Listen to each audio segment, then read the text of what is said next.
Joining Marielle Brown, the director of, get this, Inward Hunger Part 3, an autobiographical film featuring Eric Williams, our Honorable late great Prime Minister Eric Williams.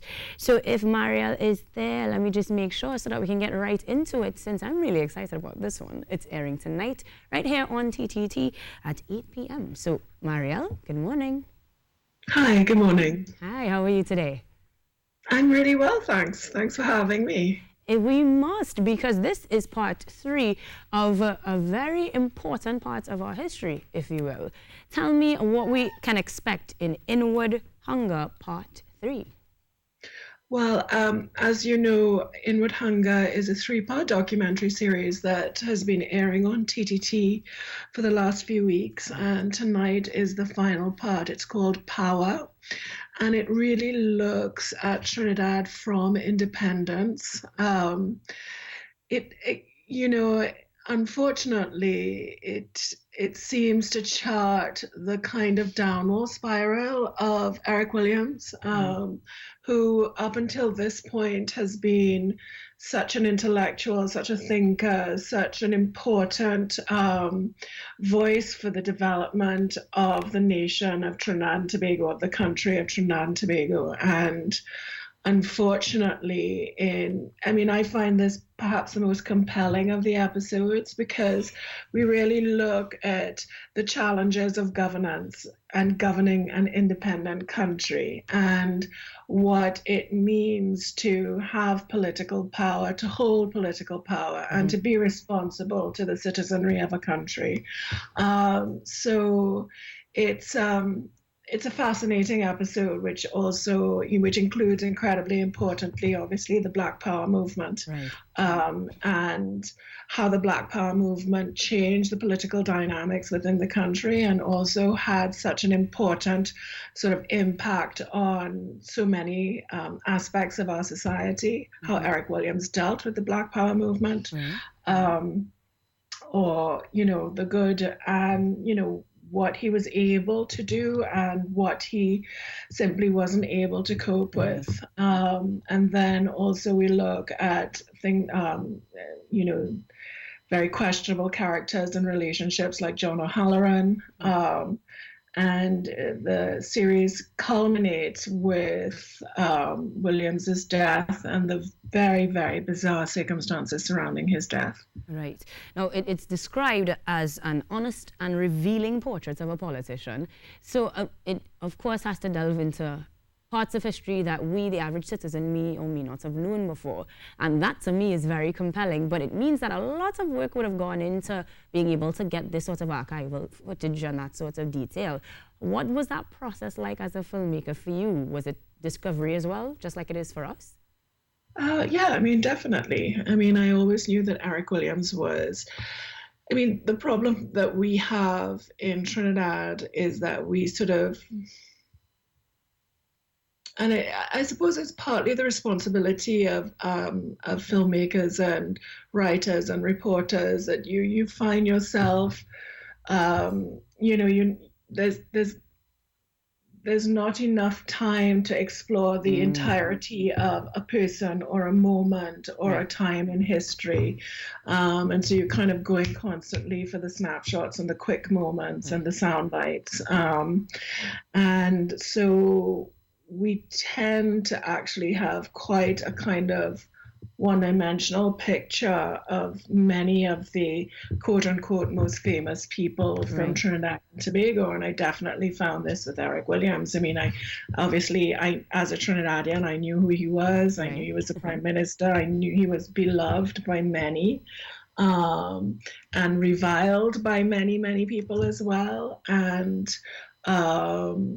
obviously I was a child of the oil boom, and I kind of knew what that felt like. And I remember Gypsy singing about "Captain, the ship is sinking."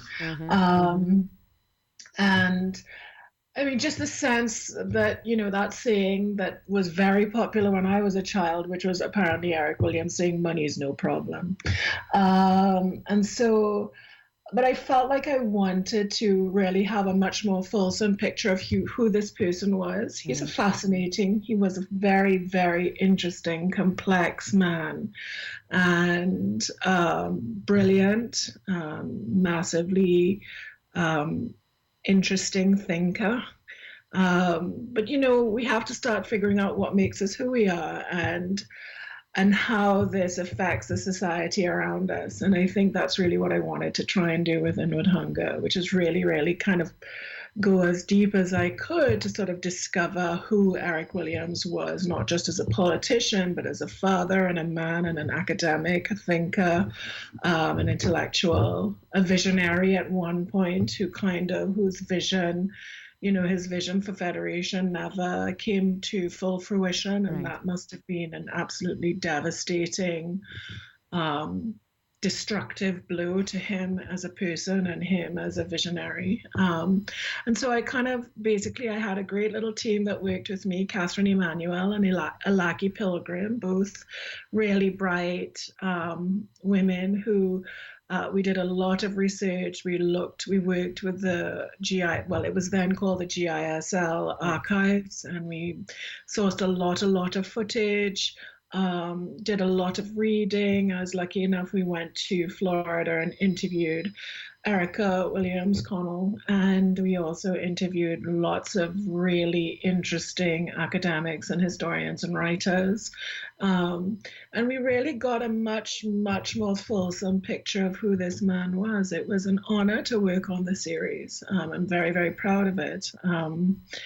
And I hope lots of people get to know this man, Eric Williams, better as a result of it. We absolutely appreciate the work that you've put in, because one like me who didn't have access to all of that historic information certainly looks forward to this culmination. Now, as much as we spoke of the film, which will be airing the final part tonight at 8 p.m. right here on TTT, we also want to know what is next for you, because Savant Limited and Savant Films is still hard at work, right? Yeah, I mean, we're still hard at work. I mean, what's next for us? I mean, I've got a couple projects on the boiler that we're fundraising for. Obviously, it's difficult fundraising right now in Trinidad. I mean, it's, we're still deep in the recession. And so it's quite hard. And the next two projects that I wanted are actually quite controversial and quite difficult in a way. So maybe not quite as easy to put your funding behind as a film like Inward Hunger, which perhaps is a more obvious choice. But yeah, I mean, we're working just and my film Unfinished Sentences is still out there in the world doing its thing. So yeah, I mean, it's just I'm continuing to do what I do. Well, Muriel, thank you very much for doing exactly that. Figure out how to make things and figure out how to pay for them, and constantly looking for support from potential sponsors and just funding opportunities that will help me realize my projects. I mean, Inward Hunger would not have happened without the support of First Citizens, and without the support of the then GISL and the then Film Company of Trinidad and Tobago. So these opportunities to find funding and these sponsors who are willing to invest in your content, they're crucial part of the ability for filmmakers like myself to make things and to add value to the historical archive of Trinidad and Tobago. Muriel, we thank you so much for doing exactly that. Of course, reminding our viewers at home that you'll be able to view that right here on TTT at 8 p.m. today. It's exactly the way that I want to spend my Throwback Thursday. Wrapping up with Dr. Eric Williams' autobiographical film by Muriel Brown. Thank you so much for joining us. Now, Carrie, I don't know, have you been able to see any of those parts just yet? No, I have not, but what we're going to do is take a short break, and we're going to come right back and we'll chat about that during the break.